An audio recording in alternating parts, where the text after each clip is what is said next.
なんでそんなに蒸散させるかというと、実は光合成に適した温度があるわけです。温度がですね、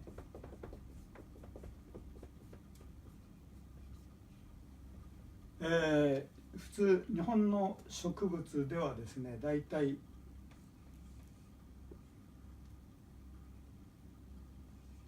5度 C から光合成を開始することができます。そして、高い方ではだいたい40度 C まで光合成をすることができます。だいたいその5度から40度の間であればなんとか光合成をすることができるということですね。これは日本の植物ですが、熱帯の植物ですともっとこれが、温度が高くてですね、10度とあるいは15度以上でないとダメだというものもあるわけですが、だいたい日本では5度から40度ぐらいの間ですよ。だけどこれ以上になると光合成できない、これ以下になると光合成できないわけです。ですから、冬の間は寒い時はだいたい光合成をしないで眠ってしまっている。一時的に40度以上になると、光合成はしないで、眠ってしまう、夏の間も眠ってしまうことがあるわけですね。これをですね、葉っぱはですね、直射日光を受けてますね。こういう樹幹にですね、樹幹にこういうふうに葉っぱがあって、葉っぱがあります。でここに光が当たります。直射日光が当たりますね。そうすると直射日光が当たったところは温度が高くなります。夏の間、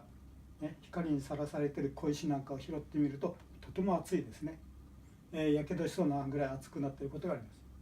葉っぱも直射日光を受けていると葉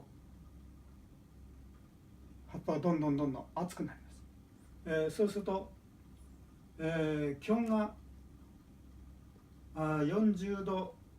になっていなくてもですね、葉っぱの温度は40度を超えてしまうことがあります。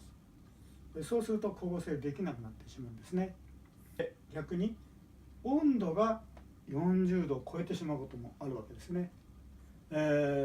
砂漠に近いようなところでは、熱帯の地方ではですね、40度を超えることは珍しくないですね。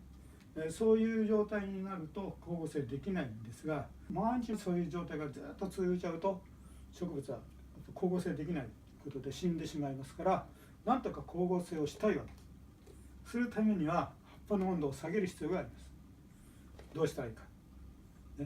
吸い上げた水をどんどん蒸散させて、水が水蒸気に変わるときに、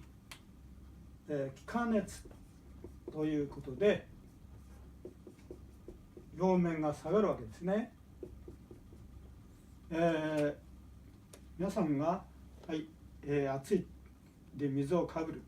る、そうすると水が、今度風にさらされてどんどん蒸発していく。そうすると涼しいなと感じる。それと同じように、葉っぱもですね、水が抜けていくときに温度が下がるわけですね。これを気化熱と言います。で気化熱によって温度を下げる。そうすると例えば気温が40度であってもですね、葉っぱの温度は